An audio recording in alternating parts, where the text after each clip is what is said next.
Residents around the region prepare for heavy snowfall this weekend, and a Pike County woman's child porn trial is delayed for a sixth time. I'm Nick Collum, and this is the Mountaintop Daily.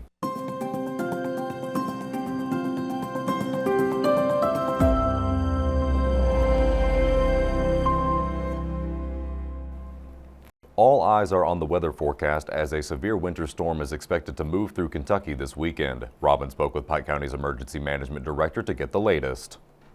In anticipation of this weekend's winter storm, several models and maps have been posted predicting various amounts of snowfall, rain, and ice.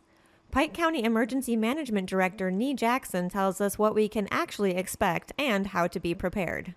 Parts of Pike County, the southwestern part of Pike County, should start between 7 a.m. and 11 a.m. on Saturday morning. The rest of the county, as the storm front moves between 11 a.m. and 5 p.m., that onset of the storm will impact the rest of the county. Right now, we're in the 8, 10 to 12 inches. There is also a possibility of less than a tenth of freezing rain. Jackson said the probability of people losing power depends on the heaviness of the snow. If we get a heavier, wetter snow rather than the drier snow, it is going to be tougher on power lines and tree limbs. If you have an opportunity today, tomorrow, if you've got a suspect limb on your property that you think could possibly take out a power line, make sure that, that's not an opportunity. Regardless of the type of snow or amount of ice, Jackson said we can expect to be housebound for at least 72 hours. If you heat with, for instance, a wood-burning fireplace or a stove, make sure you've got extra wood. If you use coal as a heating method, make sure you've got extra coal on the ground. You want to try to have about 72 hours worth of food supply, non-perishable, something that doesn't require refrigeration. When this front comes in, there's cold temperatures behind it.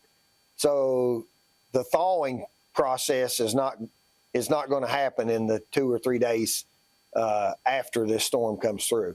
Jackson highly recommended people sign up for emergency alerts by calling or texting ALERT to 606-262-5602. Reporting from Mountaintop News, I'm Robin Tillman. A Pike County woman's federal child pornography trial has been delayed again, marking the sixth postponement in the case. 45-year-old Pamela Denise Sargent of Kemper is charged with 4 counts of producing child pornography, crimes that carry potential sentences of 15 to 30 years in prison. The case stems from a child exploitation investigation in Missouri, where a man was arrested and told police he had received sexually explicit videos from a Kentucky woman and her daughter. Investigators traced those videos back to Sargent. Court records say 2 of the videos allegedly show Sargent engaged in sexual acts with 2 young children. Sargent had been scheduled to go to trial February 2nd, but her attorney asked this week for more time, saying a plea offer was recently made and needs further review. If no agreement is reached, the trial is now set for March 30th in federal court in Lexington. Coming up after the break, we'll visit with a Prestonsburg woman whose unique snow gauge attracts a lot of attention. We'll meet Snow Baby when the Mountaintop Daily continues. But first, sports and weather.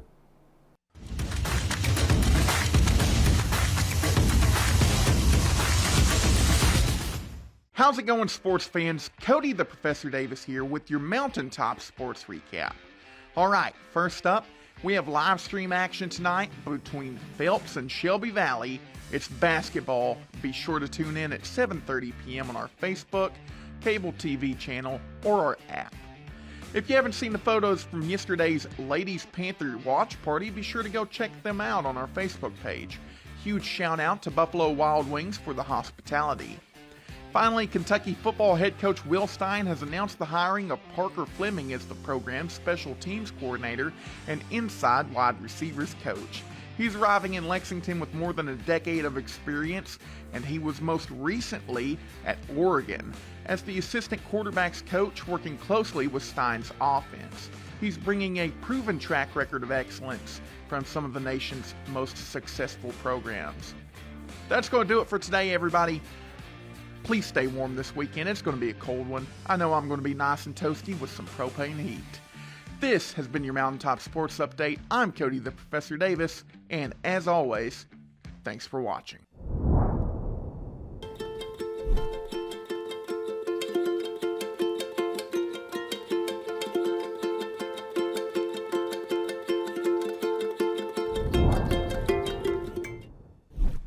When the government took Social Security away from honest Eastern Kentuckians, Attorney Ned Pillersdorf got the hearings declared unconstitutional.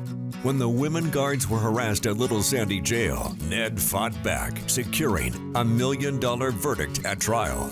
And when the state tried to shut down Cordia School, Ned fought back and kept the school open. Attorney Ned Pillersdorf fights for the underdog, and he's ready to fight for you.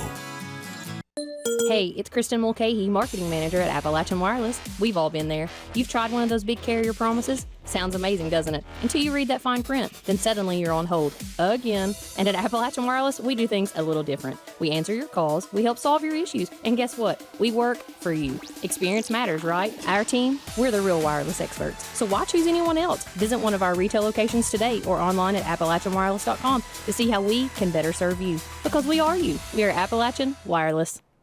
A member of the Prestonsburg City Council has been attracting a lot of attention for her unique way of measuring snowfall over the past 10 years. Sheldon spoke with Kay Willis about Snow Baby. A unique snow gauge is turning heads around town, and it's as creative as it is cold. While most people measure snowfall with rulers or yardsticks, one local woman has a different method, a baby doll. Snow Baby came into my life by my dog who found her in a box. And it was a big snow coming, and so I just stood her up on a table to try to measure the snow. And I took a picture of her and I put her on Facebook, and it went wild. During every snowstorm, Willis places the doll outside in her yard, then checks back as the snow piles up. As flakes fall, the doll slowly disappears, giving her a simple way to see just how deep the snow is getting. She did not have any clothes on when we found her, so she didn't have any clothes on, and so there was outrage because people wanted me to buy clothes and put on her. So then that started a whole new campaign of what's she going to put on Snow Baby. I've received shipments of doll clothes from people. People have crocheted things for her to wear. I've crocheted things for her to wear. So I just try to have fun with her and try to make people laugh when it's a big snow. Willis says it started as a fun idea, but now it's become a tradition, one her neighbors look forward to each time the forecast calls for a winter blast. There are some snows. The very first snow actually was I put my dog's rubber chicken on top of her head because it had already gotten taller than she was. So to continue my measuring, I put a rubber squeaky chicken on the top of her so I could still see her. We just have fun with it. It's a fun way to measure snowfall, and definitely one that keeps winter a little more interesting. Reporting for Mountaintop News, I'm Sheldon Compton. That will do it for this edition of the Mountaintop Daily. Be sure to check us out at 6 p.m. every weekday on Mountaintop TV, the Mountaintop TV app, and the Mountaintop News Facebook page. With your Mountaintop Daily, I'm Nick Collum for Mountaintop News.